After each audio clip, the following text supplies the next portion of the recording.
ठीक है। आधुनिक भारत का इतिहास, अब हम लोग मॉडर्न इंडिया में पहुंचते हैं। ठीक है, कल आपने देखा, ठीक है, मुगल काल का विविध, ठीक है, और आपके सामने 2023 की जो जीएस दृष्टि है, ठीक है, इसी की वाक अभिव्यक्त करते हुए, ठीक है, हम प्रस्तुत हो रहे हैं आपके सामने, ठीक है, जो कि आपके नियरेस्ट स्टॉल पे ये मिल जाएगा, ठीक है। और ये वनडे से लेके सिविल के सभी परीक्षाओं में काफी अत्यंत उपयोगी है। ठीक है, तो चलिए अगले अंक में देखते हैं, अगले अंक को, यूरोपीय कंपनियों का आगमन। ठीक है, यूरोपीय कंपनियों का आगमन भारत में किस तरह से होता है। देखिए, वास्को डी गामा 1498 में, ठीक है, तो आपको ध्यान रखना होगा कि 1498 लगभग सिकंदर लोदी का काल होता है दिल्ली सल्तनत में। ठीक है, सिकंदर लोदी का काल होता है, और उसी समय एक प्रकार से दक्षिण भारत में, यहां मान लीजिए दक्षिण भारत में यहां पे कालीकट बंदरगाह है, कालीकट यहां पे वास्को डी गामा पहुंचता है। ठीक है, और किस तरह से थोड़ा सा समझ लीजिए। ठीक, अहमद इब्न मजीद, ठीक है, की सहायता से आता है। आइए देख लिया जाए।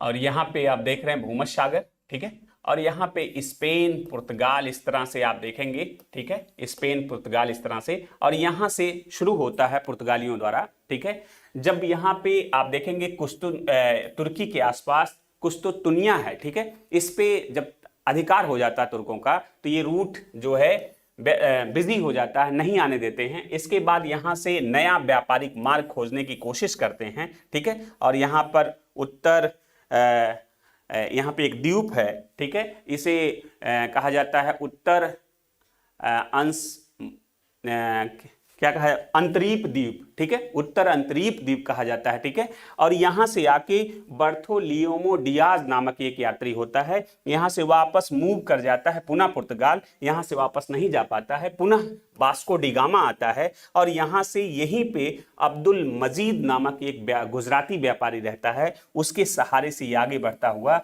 और पहुंच जाता है 1498 में। ठीक है, कालीकट,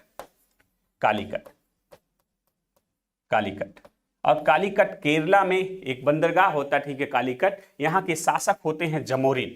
ठीक है, जमोरिन, और जमोरिन शासक इसका स्वागत करते हैं, और यहाँ पे अरब व्यापारी पहले से मौजूद होते हैं जो इसका विरोध करते हैं, लेकिन जमोरिन द्वारा स्वागत होता है। और जब वास्को डी गामा यहाँ से वापस जाता है, ठीक है, पुर्तगाल की राजधानी लिस्बन में, तो यात्रा का खर्च छोड़ के, ठीक है, कुल लगभग 60 गुना इसे व्यापारिक लाभ होता है। ठीक है, जो ट्रेवल करता है उसके खर्चा को छोड़ के 60 गुना यहां से मसाले ले जाता है और इसे लाभ मिलता है। ठीक है, इसी के बाद से यूरोपीय समुद्री मार्ग की खोज वास्को डी गामा करता है। ठीक है, तो आप यहां देखेंगे, आगे चलते हैं।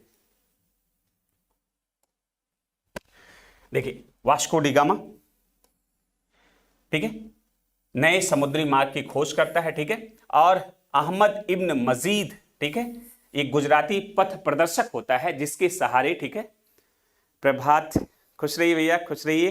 ठीक है, ध्यान से पढ़ें, बहुत अच्छा। ठीक है, प्रभात, आगे बढ़ें।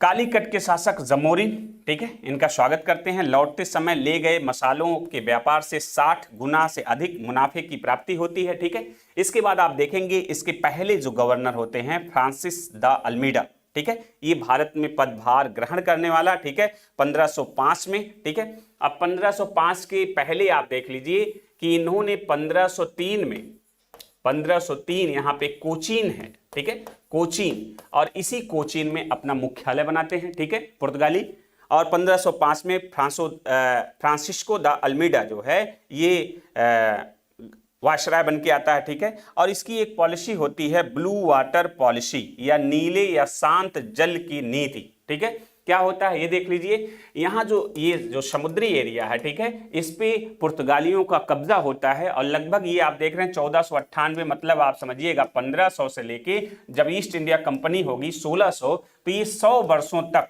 पुर्तगालियों का यहाँ पे राज होगा और ये राज आप देख रहे हैं पूरे ये अरब सागर में पूरी तरीके से इनका प्रभुत्व होगा और इसी को ब्लू वाटर पॉलिसी या नीले जल की नीति, ठीक है, एस्तादो द इंडिया, इसके साम्राज्य को एस्तादो द इंडिया कहा जाता है, ठीक है। और इस माध्यम से 1500 का टाइमिंग जो होता है ये ऊपर आप देखेंगे कि 1556 से 1605 अकबर का समय होता है, ठीक है। और अकबर जो है अकबर भी अपने जो व्यापारिक जहाजों के लिए इन्हें चुंगी दिया करता था, ठीक है। तो आप ये चीज देखेंगे, ठीक। आगे चलते देखते हैं।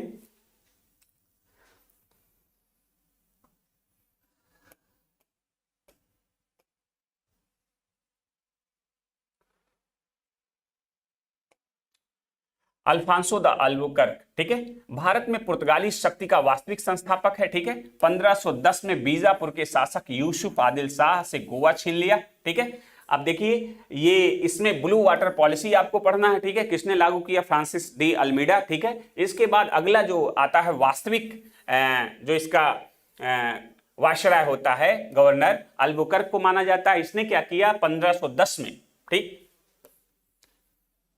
1510 में, ठीक है, गोवा को छीन लेता है, ठीक है। 1510 में गोवा को छीन लेता, किससे छीनता है, बीजापुर के शासक यूसुफ आदिल शाह से, ठीक है। और मलक्का, मलक्का आप यहां देखेंगे, यहां पे इधर से अगर आप आए यहां श्रीलंका हो जाएगा और यहां पे इंडोनेशिया जावा सुमात्रा है और यहां पे मलक्का जल संधि है, ठीक है। मलक्का, मलक्का, मलक्का पे भी इनका कब्जा हो जाता है, ठीक है। मलक्का, ठीक है, जो दक्षिण पूर्व एशिया की मंडी कही जाती है, एवं हरमुज, हरमुज आप देखेंगे यहां से जब आप चलेंगे ये हो गया पाकिस्तान और ईरान और यहां फारस की जो खाड़ी है यहां पे हरमुज बंदरगाह है, इन सभी पे पुर्तगालियों का कब्जा हो जाता है। मतलब अरब सागर के किसी भी क्षेत्र से, इधर से अगर चाइना, इधर से कोई जापान से आए तो मलक्का होके इंटर करना पड़ेगा, अगर फारस से इधर से कोई आए तो हरमुज की जल संधि से आना पड़ेगा, ठीक है। और यहाँ पे उनका साम्राज्य था ही, तो पूरे समुद्री सेक्टर पे अकेला एकमात्र राज्य इनका जो है बन चुका था, इसे इस्तादो द इंडिया कहा गया था, ठीक है। तो इस तरह से आप देखेंगे कि यहाँ पे अधिकार हो जाता है किसके दौर में, अल्बुकर्क के दौर में। कोचीन भारत में प्रथम यूरोपीय एवं पुर्तगाली दुर्ग का निर्माता थे, ठीक है, 1503 में हम चर्चा कर चुके हैं इसी को, ठीक है। पहले मुख्यालय बनाते हैं, बाद में मुख्यालय जो है गोवा को बनाया जाता है, ठीक है। आगे बढ़ें।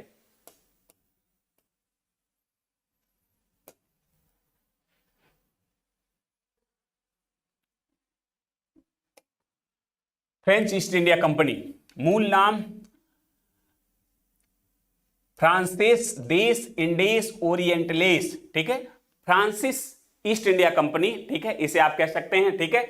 स्थापना 1664 में, ठीक है। इस स्थापना इनके मंत्री थे कॉलबर्ट, इनके अनुरोध पे वहां के शासक थे लुई 14वां, ठीक है, वहां के शासक थे और कॉलबर्ट वहां का वित्त मंत्री था, जिसके कहने पे लुई 14वां ने ये फ्रांसीसी ईस्ट इंडिया कंपनी की स्थापना की, ठीक है। और इसकी प्रकृति ध्यान रखिएगा राज्य द्वारा निर्मित थी, यही इसके असफलता का भी कारण होता है, क्योंकि इस पे सरकार का पूरी तरीके से नियंत्रण होता है।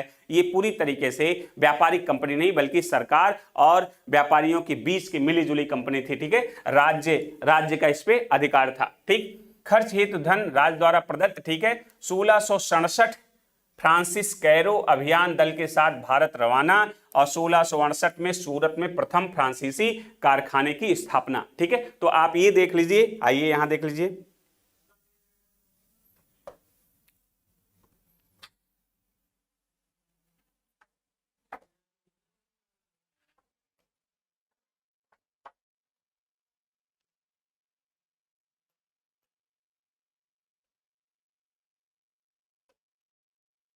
आप ये देखेंगे कि यहां पे 1608 में, ठीक है,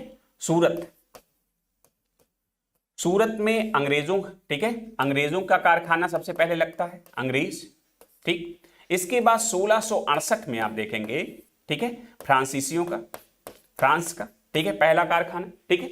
इसके बाद आप देखेंगे यहां मसूलीपट्टनम,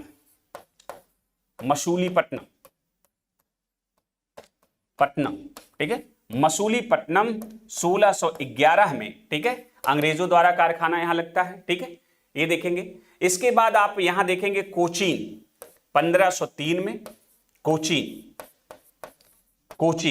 ठीक, 1503 में यहां पुर्तगालियों का कारखाना, ठीक है। इसके बाद यहां पे देखेंगे ट्रैंकोबार, ठीक है, यहां पे डेन का जो है कारखाना, ठीक है। तो इस तरह से आप देखेंगे सभी व्यापारिक जो कंपनियां, डच का आप मूसलीपट्टनम में देखेंगे, ठीक है, डच का कारखाना मूसलीपट्टनम में, ठीक है, 1605 में। तो इस तरह से आप देखेंगे कि जो भी विदेशी सत्ता आती हैं उनकी कारखाना कहां पे स्थापित किया गया, ठीक है। तो इस तरह से है, ठीक। आगे बढ़ते हैं,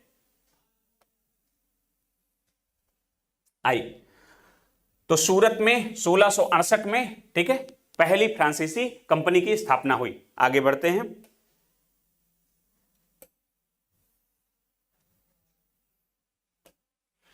महत्वपूर्ण तथ्य देखिए, अंग्रेजों के व्यापार केंद्र हुगली, ठीक है, के स्थान पे सूतानाती, ठीक है, बंगाल में अंग्रेजों का केंद्र जो है हुगली के स्थान पे सूतानाती का चयन करते हैं। ध्यान रखिएगा, अंग्रेज सूतानाती या सूतानूती कह लीजिए, ठीक है, सूतानौती, ठीक है, का चयन करते हैं, ठीक है। तो इन चीजों पे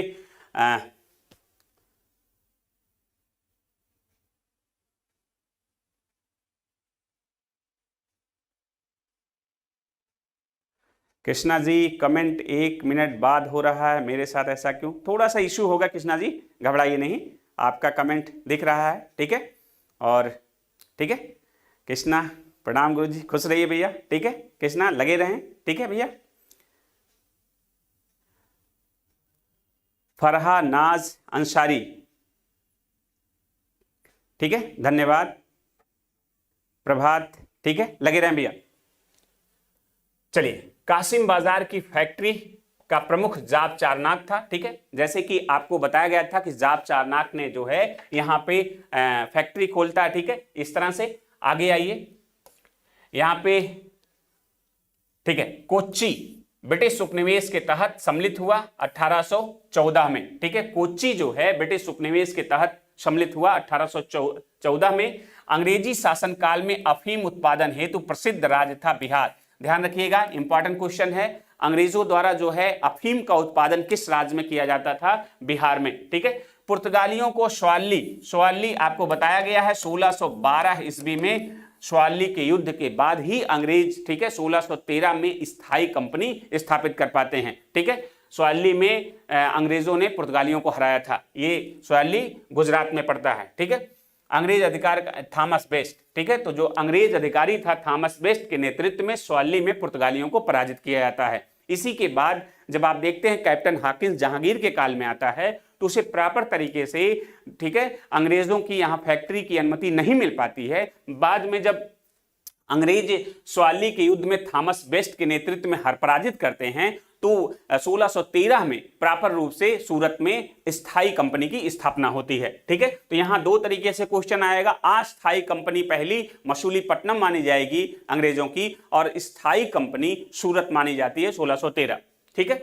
आइए, हुगली को बंगाल की खाड़ी में समुद्री लूटपाट के लिए अड्डे के रूप में प्रयोग, ध्यान रखिएगा, हुगली को समुद्री अड्डे के रूप में, ठीक है, ये क्या कहते हैं, ये समुद्री लूटपाट के रूप में। तो लूटपाट का सिलसिला कौन करेगा? जो पहले आएगा, आपको हम ठीक है क्लासेस में बताए हैं कि 1632 में शाहजहां ने हुगली से पुर्तगालियों को खदेड़ दिया था, ठीक है। कब? 1632 में, ठीक। और आप देखेंगे इसके बाद 1686 में, ठीक है, 1686 में हुगली से अंग्रेजों को औरंगजेब ने खदेड़ दिया था। ये लोग वस्तुतः करते क्या थे कि बंगाल में घुसे, लूटपाट किए और समुद्र में जाके रुक जाते थे। इसलिए यहाँ के जो स्थानीय शासक थे वो परेशान थे। फिर जाके इन्हें प्रॉपर तरीके से फुल्टा द्वीप पे, आप सुने होंगे, फुल्टा द्वीप तक खदेड़ा गया। बाद में ये माफी वगैरह मांगते हैं, फिर व्यापार की अनुमति मिल पाती है, ठीक है। आगे आइए, पुर्तगाली है लूटपाट करने वाली, ठीक है, क्योंकि पुर्तगाली सबसे पहले आ रहे हैं तो यही करेंगे। यूरोपीय व्यापारी कंपनियों के भारत आने का क्रम, ठीक है।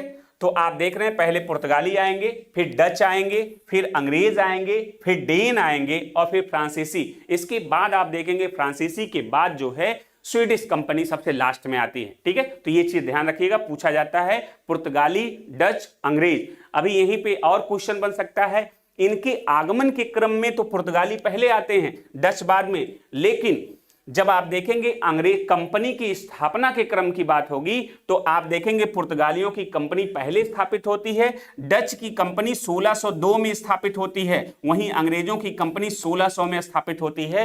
तो क्रम बदल जाएगा, कंपनियों की स्थापना के क्रम में पहले पुर्तगाली, फिर अंग्रेज, पुनः डच और फिर इसके बाद क्रम से आगे बढ़ेगा। ठीक है, इस चीज का ध्यान रखिएगा।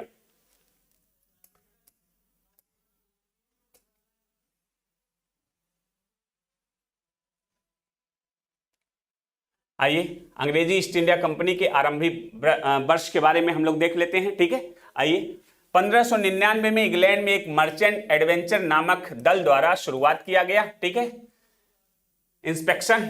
ठीक है, और 16 दिसंबर 1600 में कंपनी का निगमीकरण। ठीक है, एलिजाबेथ प्रथम वहां की, ठीक है, वहां की रानी एलिजाबेथ प्रथम द्वारा जो है कंपनी को पूर्व के साथ व्यापार के लिए 15 वर्षों का चार्टर ये देती हैं। और 1609 में जेम्स प्रथम आता है, वो हमेशा के लिए व्यापारिक एकाधिकार दे देगा। ठीक है, यहाँ पे है कि नहीं? ठीक है, चलिए देखिए, भारत के तत्कालीन मुगल बादशाह अकबर होते हैं। आप ध्यान रखिए 1600 और लगभग 1605 तक अकबर का कार्यकाल है, तो जाहिर सी बात है मैच कर लीजिए कौन होगा, अकबर होगा। ठीक है, तो 1611 में कंपनी द्वारा सर्वप्रथम अस्थायी कारखाना मसूलीपट्टनम, आपसे हमने चर्चा कर लिया कि अस्थायी कारखाना मसूलीपट्टनम कैसे इनको मिला था। गोलकुंडा के शासक से ये संधि करते हैं और वहां अस्थायी कारखाना शुरू करते हैं। ठीक है, मसूलीपट्टनम आप देख लीजिए तमिलनाडु में है। ठीक है, तो यहाँ पे 1611 में इनका अस्थायी कारखाना। और पूछा जाए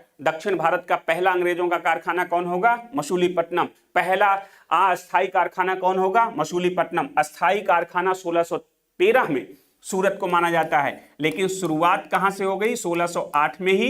लेकिन जब तक स्वाली के युद्ध में अंग्रेजों ने हराया पुर्तगालियों को, तब जाके मुगल शासक को विश्वास आया, फिर अनुमति मिलती है, तो प्रॉपर रूप से 1613 में सूरत में। ठीक है, ये देखिए यहाँ पे है भी 1613 में सूरत में अंग्रेजों का प्रथम स्थायी कारखाने की स्थापना हुई। ठीक है, तो इस चीज को ध्यान रखिएगा। परीक्षा उपयोगी दृष्टि से जो इंपॉर्टेंट क्वेश्चन है, ठीक है, वो आपके सामने। भारत में सबसे पहले आने 1498 में और सबसे अंत में जाने वाले 1961 में यूरोपीय शक्ति पुर्तगाली है। ध्यान रखिएगा, 1961 में सबसे अंतिम में जाती है पुर्तगाली और सबसे पहले आती है, कब आती है? 1498 में। ठीक है, और 1961 में, ठीक है, गोवा और दमन द्वीप, ये भारत सरकार को जो है दमन द्वीप वगैरह ये पुर्तगालियों का ही था, तो इसे जो है सौंपती है। ठीक है, ये ध्यान रखिएगा। यूरोपीय शक्तियों में सर्वप्रथम भारत में सामुद्रिक व्यापारिक केंद्र स्थापित किया पुर्तगालियों ने। कुछ भी पूछे तो आप ये जानते हैं कि पहला कौन आया था, तो समझ रहे हैं पुर्तगाली, तो आप ये यहां पे लगा सकते हैं इस तरह से। ठीक है,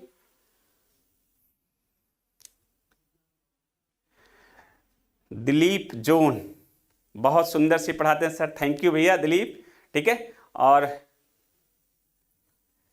राजीव कुमार सर आपकी क्लास का इंतजार है, थैंक यू राजीव जी। ठीक है, ठीक है, पढ़ें। आइए, पुर्तगालियों ने अपनी दूसरी फैक्ट्री स्थापित की कन्नूर में। ठीक है, पुर्तगालियों ने अपनी दूसरी फैक्ट्री कहां पे की? कन्नूर में। याद रहे पहली फैक्ट्री हमने चर्चा किया था भैया, ध्यान से देखिएगा, पहली फैक्ट्री कोचीन में 1503 में। ठीक है, इसी को मुख्यालय बनाते हैं और बाद में पुर्तगालियों का मुख्यालय गोवा ट्रांसफर होता है 90 में। ठीक है, तो ये ध्यान रखिएगा। दूसरी फैक्ट्री अगर और डिफिकल्ट में जाना चाहे तो पूछ लेगा कन्नूर, ये भी ध्यान रखिएगा। ठीक है, हुगली, ठीक है, पुर्तगालियों की हुगली स्थित पुर्तगाली बस्ती को पूरी तरीके से नष्ट किया गया। अब यहां हम थोड़ा सा आपको और जानकारी दे रहे हैं, क्योंकि अंग्रेज क्या है, बंगाल में अपना कब्जा जमाते हैं। तो आपसे प्रश्न ये पूछा जाएगा, यूरोपीय कंपनी सभी बंगाल में कौन सी फैक्ट्री स्थापित की? तो ध्यान रखिएगा, ये जो हुगली लिखा हुआ है, पुर्तगालियों की बंगाल में पहली फैक्ट्री हुगली में होती है। ठीक है, 1651 में। ठीक है, तो ध्यान रखिएगा इनकी हुगली होती है। उसने, ठीक है, चिंसुरा, ठीक है, चर्चा हो चुकी है, आगे बढ़ते हैं। ठीक है, चलिए, प्रथम डच फैक्ट्री की स्थापना स्थल मसूलीपट्टनम है 1605 में। अभी हमने चर्चा किया, देख लीजिए, मसूलीपट्टनम तमिलनाडु में है। 1605 में प्रथम डच फैक्ट्री। तो केवल डच फैक्ट्री ही नहीं पढ़ना है आपको, और भी पढ़ लीजिए। डचों का बंगाल में प्रथम फैक्ट्री पीपली है, ध्यान रखिएगा, 1627। इसके अलावा डच का आप ध्यान रखिए क्या आपको पढ़ना है, अगर डच, यहां ध्यान दीजिए, अगर डच जो है सबसे पहली फैक्ट्री पूरब सेक्टर में स्थापित करते हैं तो जाहिर सी बात है डच ही ऐसे हैं कि जो भारत से क्या करते हैं, ठीक है, भारत से मसालों का व्यापार नहीं करते हैं बल्कि वस्त्र का व्यापार करते हैं, सूती वस्त्र का व्यापार करते हैं। ठीक है,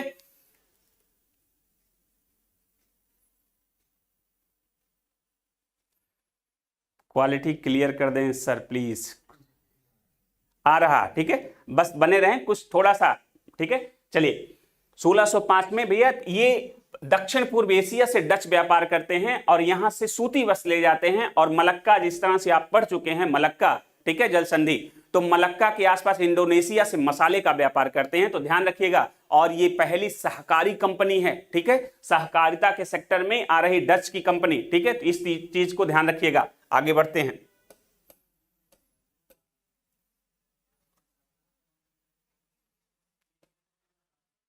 विभिन्न यूरोपीय कंपनियां स्थापना वर्ष आपसे चर्चा हो चुकी है, एक बार पुनः देख लीजिए। ठीक है, एस्तादो द इंडिया 1505 में, ठीक है, ये यूरोप में, ठीक है, स्थापना क्रम है। ठीक है, the governor and company of merchant of London trading into the East Indies, अंग्रेजी ईस्ट इंडिया कंपनी, ये 1600 में। यहां ध्यान दीजिए, अंग्रेजी ईस्ट इंडिया कंपनी कब नाम पड़ा, ये 1833 के अधिनियम से, एक्ट से, ठीक है, एक्ट से इसका नाम ब्रिटिश ईस्ट इंडिया कंपनी पड़ गया, अंग्रेजी ईस्ट इंडिया कंपनी। ठीक है, इसके पहले क्या था, इतना बड़ा सा नाम है, the governor and company of merchant of London trading into the East Indies company. ठीक है, कब स्थापित हुई, 1600 में। और इस समय भारत में किसका शासन था, अकबर का, अकबर, ध्यान रखिएगा।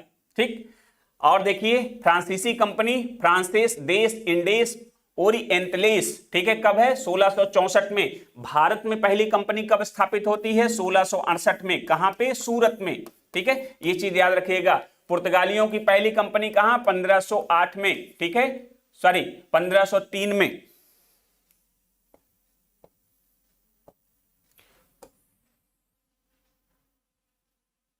पहला मुख्यालय कहां पे होता है, 1503 कोचीन में।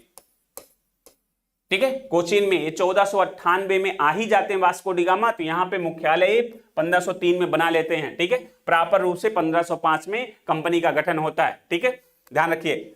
1616 में डेन ईस्ट इंडिया कंपनी का निर्माण हुआ। ठीक है, डेन मतलब आप डच को समझ रहे हैं, नीदरलैंड वाला, ठीक है, हॉलैंड वाला एरिया। ठीक है, और 1602 में बेरिंग नगदे ओस्ट इंडिसे कंपनी, ठीक है, डच ईस्ट इंडिया कंपनी, यहां पे याद रखिए, बेरिंगदे ओस्ट इंडिसे कंपनी, ठीक है, डचों की कंपनी है 1602 में। ठीक है, इसके पहले जो है अंग्रेजों की कंपनी, ठीक है, निर्मित हो चुकी थी।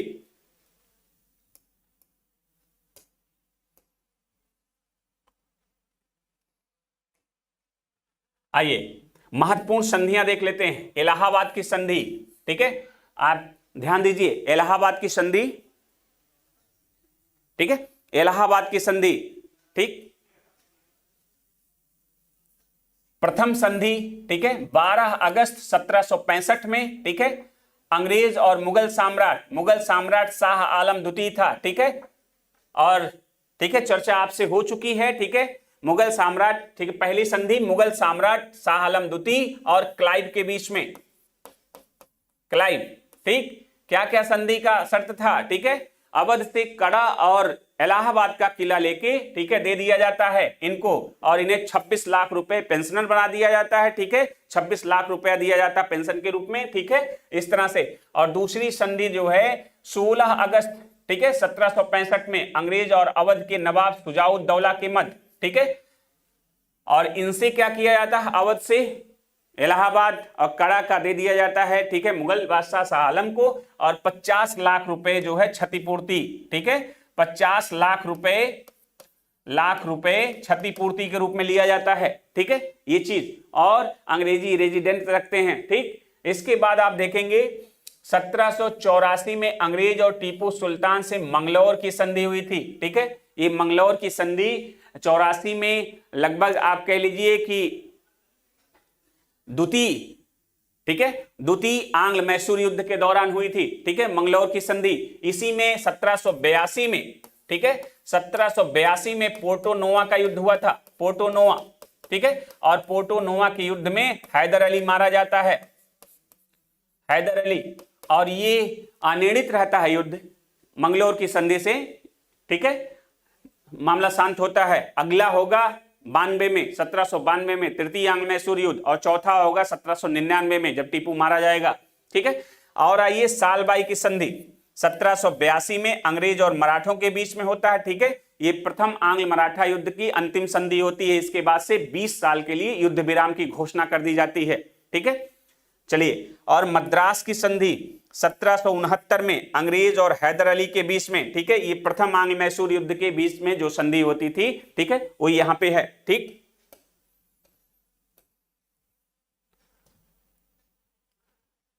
आइए, प्रमुख डच व्यापारिक केंद्र, ठीक है, अहमदाबाद, कोचीन, आगरा, भरूच, पीपली, ठीक है। तो ध्यान रखिएगा डचों का जो है पीपली में, बंगाल में, ठीक है, पीपली में, ठीक, और सूरत, मसूलीपट्टनम, चिंसुरा, नागपट्टिनम, ठीक है, ये सब डचों का प्रमुख केंद्र है, इसे ध्यान दीजिएगा। आंग्ल फ्रांसीसी संघर्ष, कर्नाटक का प्रथम युद्ध 1646 से 48, तात्कालिक कारण अंग्रेज कैप्टन बर्नेट के नेतृत्व में अंग्रेजी सेना द्वारा कुछ फ्रांसीसी जहाजों पे अधिकार कर लिया गया था, ठीक है। इसके बाद यहाँ का गवर्नर होता है डुप्ले, ठीक है, और ऑस्ट्रिया के उत्तराधिकार के युद्ध का मात्र विस्तार माना जाता है। कारण क्या था कि यूरोप में ऑस्ट्रिया के उत्तराधिकार को लेकर समस्याएं चल पड़ी थी, ठीक है। वहां पे फ्रांसीसी और ब्रिटिश आपस में उत्तराधिकार में उलझ गए थे और यहाँ उपनिवेश उनका था, तो आपस में लड़ गए, ठीक है। प्रथम कर्नाटक युद्ध, ठीक। ए ला शापेल की संधि 1748 में से ऑस्ट्रेलिया का युद्ध, उत्तराधिकार ऑस्ट्रिया का जो है उत्तराधिकारी समाप्त होता है, ठीक है, और फिर मामला शांत होता है। फिर वांडीवास का युद्ध, अंग्रेज बनाम फ्रांसीसी 1760 में, ठीक है, नेतृत्व करता अंग्रेज आयरक्यूट है और उधर फ्रांसीसी सेना का काउंट डी लाली है। परिणाम अंग्रेज विजेता होते हैं और भारत से फ्रांसीसियों का, ठीक है, समापन हो जाता है, ठीक है। अब यहां से पराजित होके ये जाते हैं, अंग्रेज सर्वसर्वा हो जाते हैं, ठीक है। क्या है 1760 में, और 1759 में ध्यान रखिएगा 1759 में वेदरा का युद्ध होता है, वेदरा, ठीक है। और वेदरा के युद्ध में अंग्रेज वर्सेस डच, ठीक है, इसमें डच पराजित होते हैं और इस तरह से 1760 के आसपास जो है, ठीक है, अंग्रेज सबसे ताकतवर, ठीक है, व्यापारिक कंपनी के रूप से उभर रहे हैं। और इसी के बाद आप देखते हैं भारत की स्थिति क्या बनी हुई है। 1761 में पानीपत का तृतीय युद्ध होता है जिसमें मराठों की हार हो जाने से सर्वे सर्वा के रूप में अंग्रेज उभरते हुए दिखाई दे रहे हैं, ठीक है। आगे बढ़ते हैं।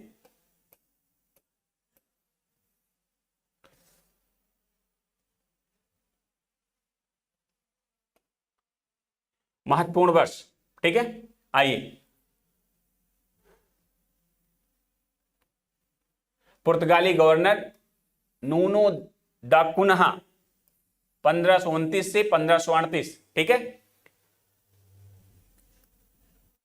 1534 ईस्वी में गयासुद्दीन महमूद शाह बंगाल का शासक है, ठीक है। इसने चटगांव और सतगांव, ठीक है, पुर्तगाली फैक्ट्री स्थापित करने की अनुमति दी थी। और 1505 में फ्रांसिसो डी अल्मीडा जो पहला वाला आया था वायसराय, ठीक है, इसने अजीजी दीव कन्नानौर या कन्नूर में पुर्तगाली दुर्गों का निर्माण किया था, ठीक है। अज्जी दीव कन्नानौर या कन्नूर में, ठीक है, पुर्तगाली दुर्गों का निर्माण किया था। किसने किया था ध्यान रखिएगा, कन्नूर अज्जी दीव में फ्रांसिस्को दा अल्मीडा द्वारा जो है यहाँ पे दुर्गों का निर्माण किया गया था, ठीक है। फिर देखिए वर्ष 1961 में मैनुएल एंटिनियो वसालो ए सिल्वा, ठीक है, ये अंतिम गवर्नर है एक प्रकार से गोवा को पुर्तगाली, ठीक है, गोवा का पुर्तगाली गवर्नर, ये अंतिम गवर्नर है, ठीक है, जो 61 में क्या है भारतीय संघ में गोवा शामिल हो जाता है। उस समय कौन होता है, मैनुएल एंटोनियो वसालो ए सिल्वा, ठीक है, ये इनका अंतिम गवर्नर है, ठीक है। पुर्तगाली शक्ति का भारत से पलायन वापसी हो जाती है वर्ष 1961 में, ध्यान रखिएगा, ठीक है, ये तथ्य इंपॉर्टेंट है, ध्यान रखिए, ठीक।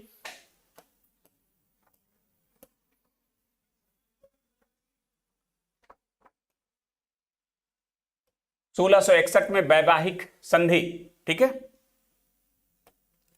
1661 में वैवाहिक संधि। चार्ल्स द्वितीय इंग्लैंड के सम्राट हैं, ठीक है, पुर्तगाली राजकुमारी कैथरीन से विवाह हो जाता है 62 में विवाह, और चार्ल्स द्वितीय को दहेज में बंबई प्रांत मिलता है। ठीक है, बंबई प्रांत मिलता है, जो बाद में 68 में अंग्रेजों को, ठीक है, बंबई दे दिया जाता है। 68 में 10 पाउंड वार्षिक किराए पे चार्ल्स द्वितीय द्वारा 10 पाउंड वार्षिक किराए से ब्रिटिश ईस्ट इंडिया को बंबई दे दिया जाता है। बंबई मतलब सालसेट द्वीप पे स्थित है, एक व्यापारिक नगर के तौर पे है। ठीक है, और ईस्ट इंडिया कंपनी के अंडर में आ जाता है।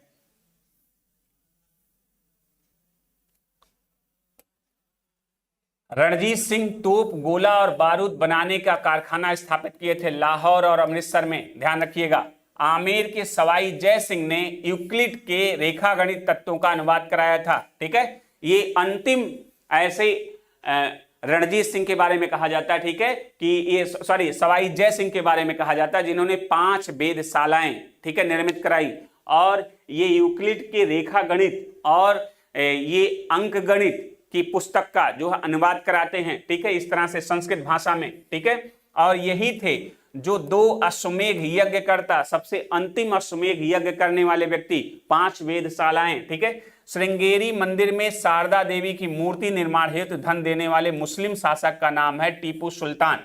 ठीक है, ध्यान रखिएगा, टीपू सुल्तान ने श्रृंगेरी मंदिर के लिए धन दिया था, श्रृंगेरी मंदिर में शारदा देवी के लिए, ठीक है, धन दिया था। और मुस्लिम कौन हिंदू था? जय सिंह सिद्धराज थे, ठीक है, गुजरात के, जिन्होंने मोहम्मद औफी मस्जिद के लिए 1000 दिनार दिया था। ठीक है, ध्यान रखिएगा।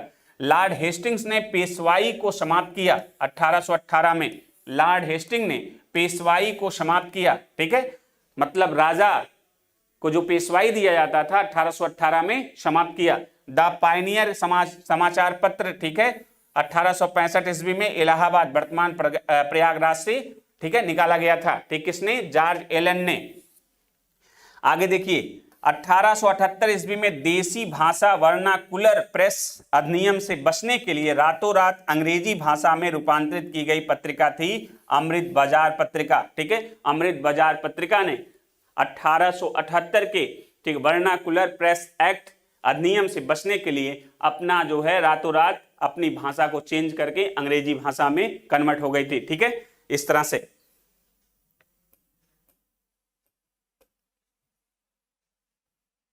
आइए विविध देख लेते हैं। ठीक है,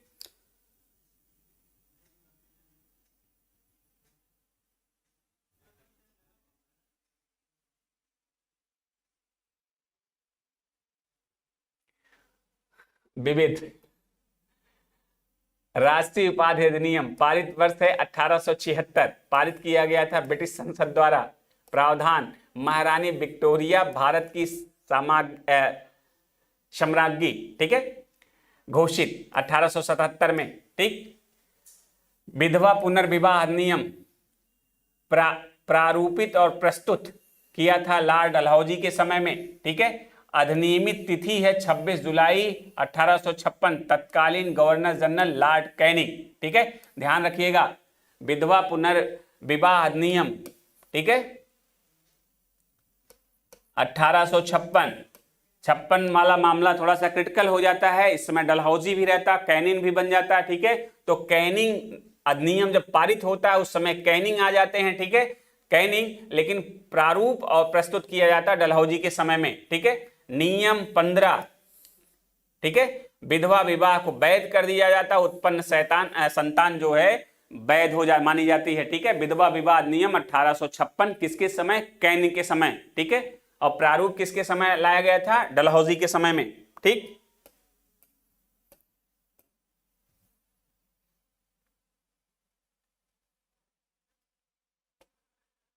बंगाल के नवाब और British East India company.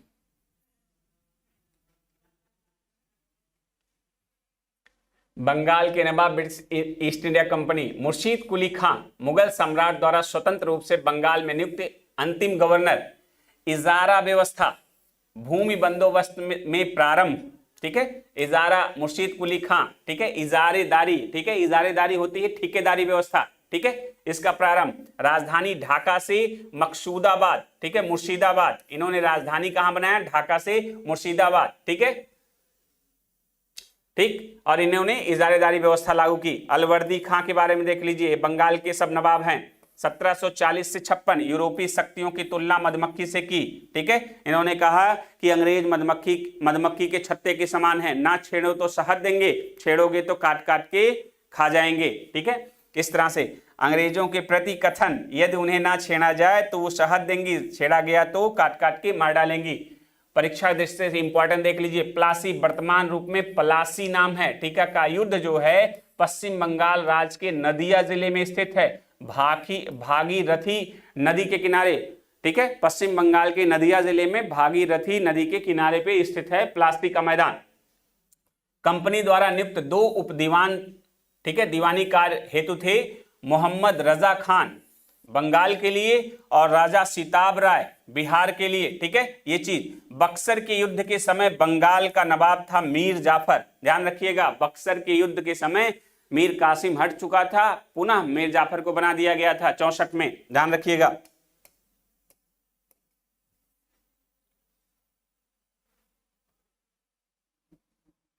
Siraj-ud-Daulah, ठीक है, अलीवर्दी खां का दौहित्र एवं उत्तराधिकारी।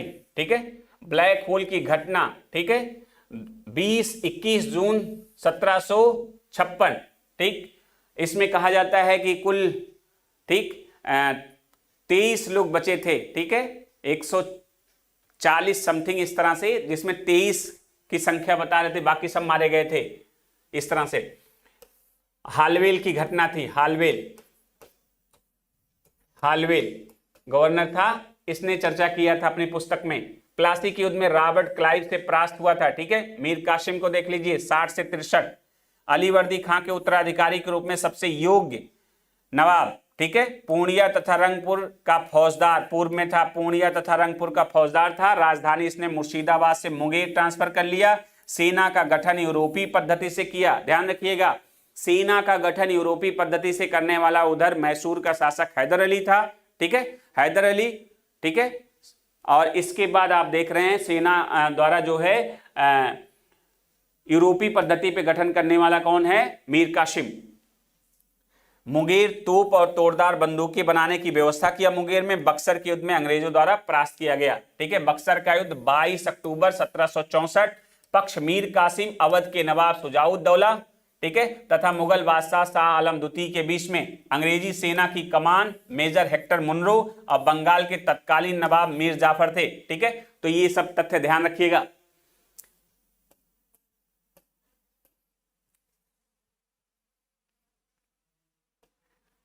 शाह आलम द्वितीय 1759 से 1806, इलाहाबाद की दूसरी संधि के बाद घटनाक्रम।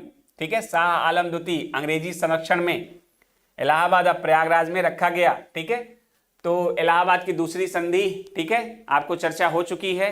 ठीक है, 65 में हुई थी और शाह आलम को इलाहाबाद प्रयागराज में रखा गया था। अवध के नवाब द्वारा छोड़े गए इलाहाबाद तथा कड़ा के क्षेत्र शाह आलम, ठीक है, बता दिया गया है। ठीक है, चलिए 12 अगस्त 65 जो का फरमान था, कंपनी को बंगाल, बिहार और उड़ीसा की दीवानी प्राप्त हुई थी, अस्थायी रूप से मिली थी, और कंपनी द्वारा सम्राट को 26 लाख रुपए पेंशन प्रतिवर्ष देय होगा। ठीक है, आपसे चर्चा हो चुकी है।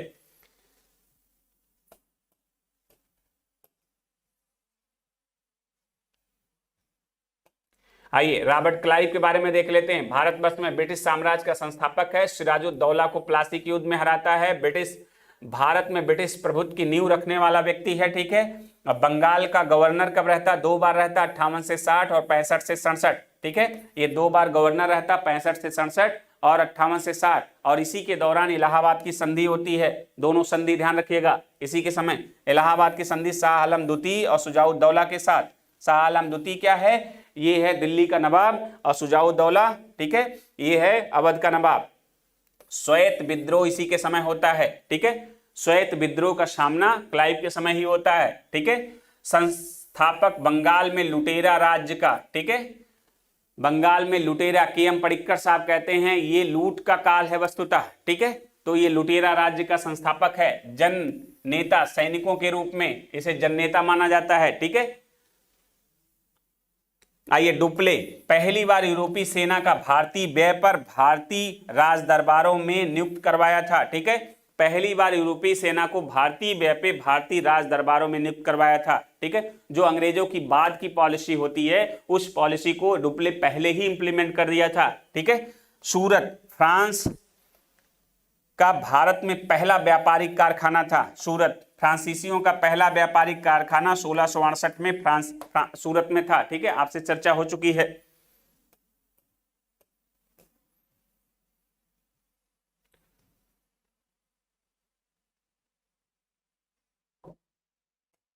आइए पंजाब और मैसूर को देख लेते हैं। पंजाब रणजीत सिंह, ठीक है, पंजाब के प्रमुख शासक रणजीत सिंह हैं। ठीक है, इनका जन्म होता 13 नवंबर 1780 ईस्वी को। ठीक है, सुकर चकिया मिशल के ये मुखिया महासिंह के घर में इनका जन्म होता है। ठीक है, अमृतसर की संधि महाराणा रणजीत सिंह और चार्ल्स मेटकाफ के मध्य होती है। ठीक है, कब होती है तिथि? 25 अप्रैल 1809 को। ठीक है, चार्ल्स मेटकाफ और महाराजा रणजीत सिंह के साथ में अमृतसर की संधि होती है। चिनाब नदी में गिरी जमन शाह की तोपों को निकलवाकर वापस जमन शाह के पास भेजता है। जमन शाह ने लाहौर पर रणजीत सिंह को, ठीक है, अधिकार करने की अनुमति प्रदान की। ठीक है, जमन शाह अहमद शाह अब्दाली का पोता था। ठीक है,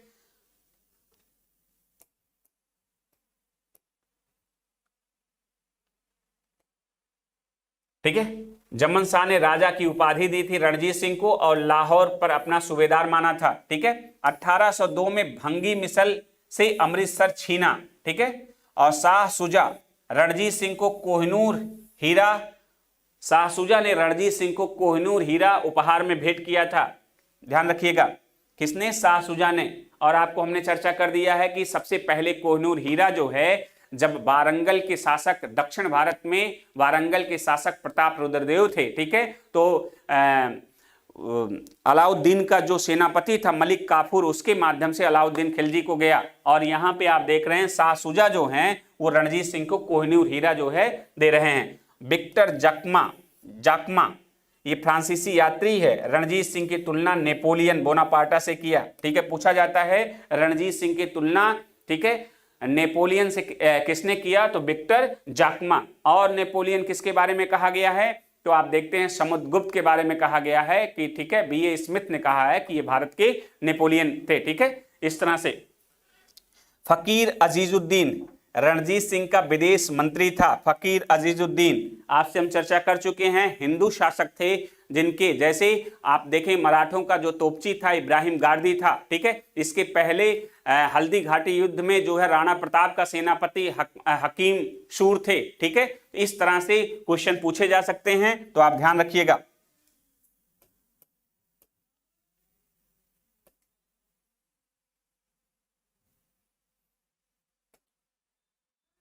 प्रसिद्ध कथन है, ईश्वर की इच्छा थी कि मैं सब धर्मों को एक निगाह से देखूं। ठीक है, रणजीत सिंह का इनका कथन है, क्योंकि उनकी एक आंख, ठीक है, खराब हो चुकी थी। ठीक है, इनके बारे में कहा जाता है कि इनकी इच्छा है कि सभी धर्मों को एक निगाह से, सम धम भाव वाली बात थी इनकी। ठीक है, ध्यान रखिएगा, इसलिए उसने दूसरी आंख की रोशनी ले ली। ठीक है, देखिए आ गया। ठीक है, कि इनकी एक आंख खराब थी लेकिन इनकी सोच ऐसी थी कि सभी धर्म जो है उसे एक निगाह से देखा जाए, संभाव की स्थिति। इसीलिए जमन शाह तो इनके ऊपर जो है खुश होके लाहौर की सूबेदारी प्रदान करता है इनको। ठीक है, तो आप देखिए लाहौर की राजनीतिक राजधानी पूछा जाता है, अमृतसर धार्मिक राजधानी पूछा जाएगा कि रणजीत सिंह के समय राजनीतिक राजधानी क्या थी, तो आप बताइएगा लाहौर। और धार्मिक राजधानी क्या थी या सांस्कृतिक राजधानी क्या थी, तो अमृतसर। ठीक है, दोनों पर अधिकार था इनका। ठीक,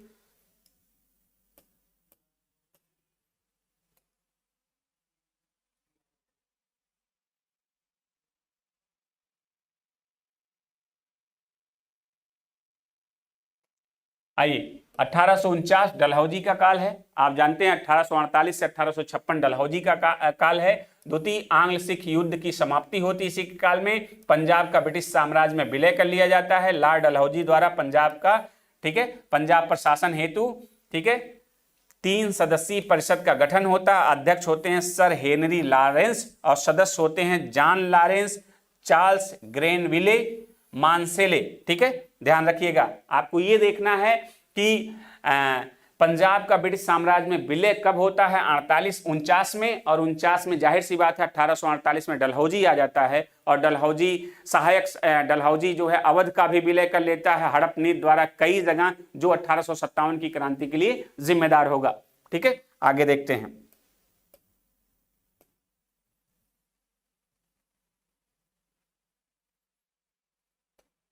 दिलीप सिंह, ठीक है, ये अंतिम शासक, अंतिम सिख साम्राज्य के शासक हैं। कार्यकाल इनका है 1843 से 49 तक। धर्म परिवर्तन, बाद में ईसाई धर्म ग्रहण कर लेते हैं। ठीक है, दिलीप सिंह। यात्रा, इन्होंने रूस की यात्रा की। पलायन, अंग्रेजों से पेंशन लेकर ब्रिटेन चले गए थे ये। ठीक है, वहीं पर ईसाई धर्म ग्रहण कर लेते हैं दिलीप सिंह। ठीक है, इनका निधन अक्टूबर 1893 पेरिस में हुआ, अंत्येष्टि इंग्लैंड में। ठीक है, इनका निधन पेरिस में होता है, फ्रांस की राजधानी पेरिस। ठीक है, और फिर यहाँ पे अंत्येष्टि इंग्लैंड में होता है। और लास्ट में ये आपसे पूछा जाएगा कौन सा भारतीय राजा है जो बाद में ईसाई धर्म ग्रहण कर लेता है, तो दिलीप सिंह है। ठीक है,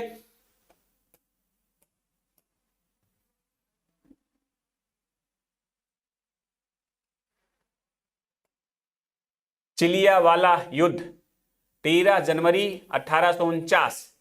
लॉर्ड गफ अंग्रेजी सेना का नेतृत्व कर रहे थे, शेर सिंह सिख सेना का नेतृत्व कर रहे थे। ठीक है, परिणाम हुआ अनिर्णित, और तत्कालीन गवर्नर जनरल लॉर्ड डलहौजी। जाहिर सी बात है, जब भी 1849 आए, ठीक है, तो आप लॉर्ड डलहौजी का कार्यकाल जानिए 1848 से लेकर 1856 तक। इसके बीच जो भी घटनाएं होती हैं उसका जिम्मेदार होगा, ठीक है, डलहौजी।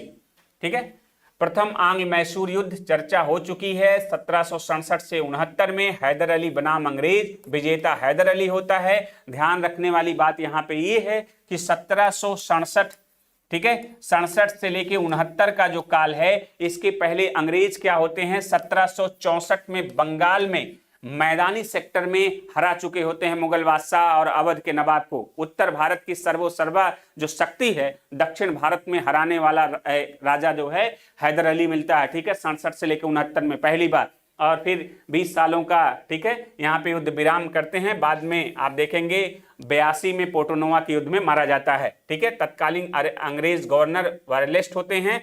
युद्ध समाप्ति मद्रास की संधि द्वारा 4 अप्रैल 69 को, ठीक है, 1769 को। ठीक,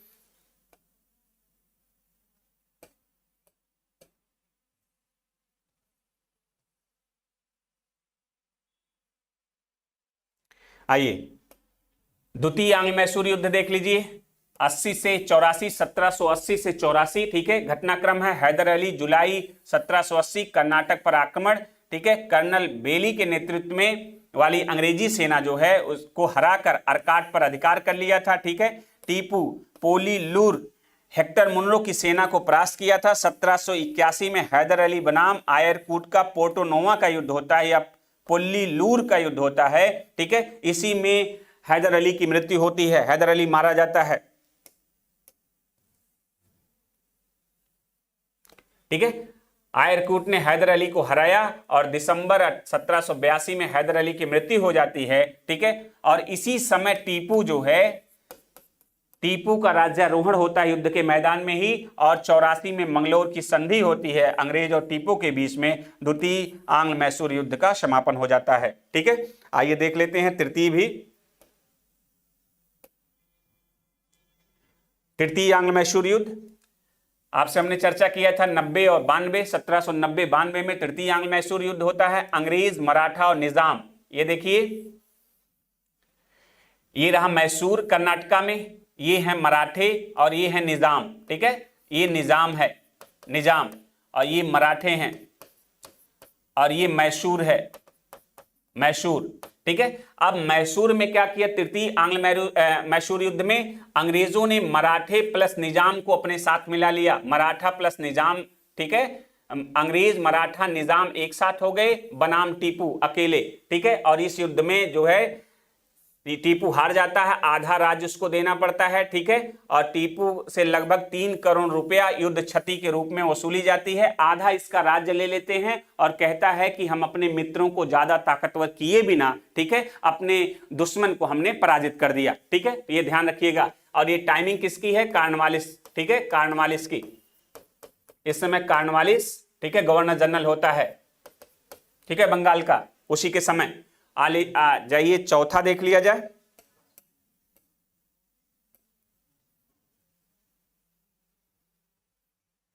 चतुर्थांग मैसूर युद्ध,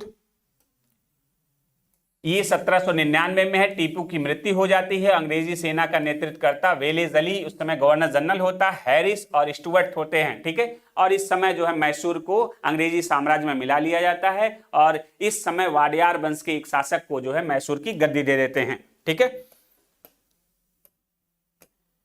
आइए कुछ इससे महत्वपूर्ण तथ्य देख लेते हैं। टीपू सुल्तान ने श्रीरंगपट्टनम को अपनी राजधानी बनाया तथा यहीं पर जैकोबिन क्लब की स्थापना की। ध्यान रखिएगा फ्रांस में जैकोबिन दल की जो है,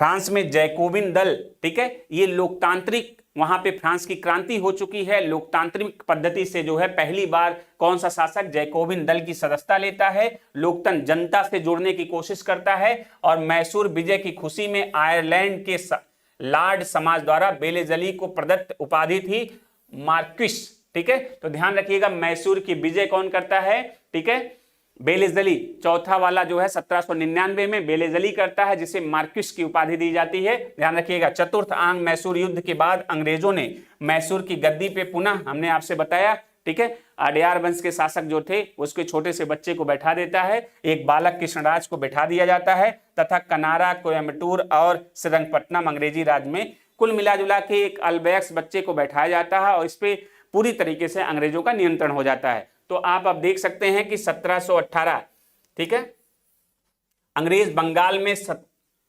1764 बक्सर जीत चुके हैं और यहां पे आप देख रहे हैं 1803 में मुगल शासक, जो यहां पे मुगल शासक है 1803 में पेंशनर बन चुका है, ठीक है।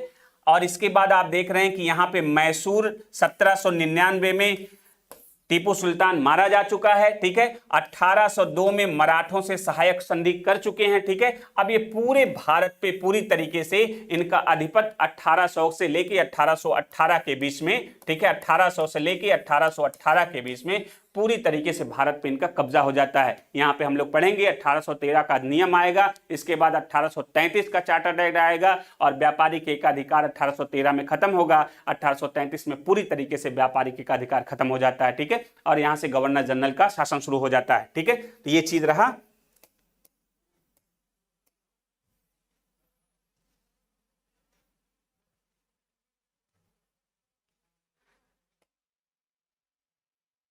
देख लीजिए, श्रीरंगपट्टनम की संधि होती है, ठीक है, 92 में, ठीक है। टीपू सुल्तान कॉर्नवालिस के मत चर्चा हो चुकी है आपसे, ठीक है। इसमें आधा राज्य उसको देना पड़ता है टीपू को। इसके बाद 99 में पूरी तरीके से वो मारा जाता है श्रीरंगपट्टनम पे, ठीक है।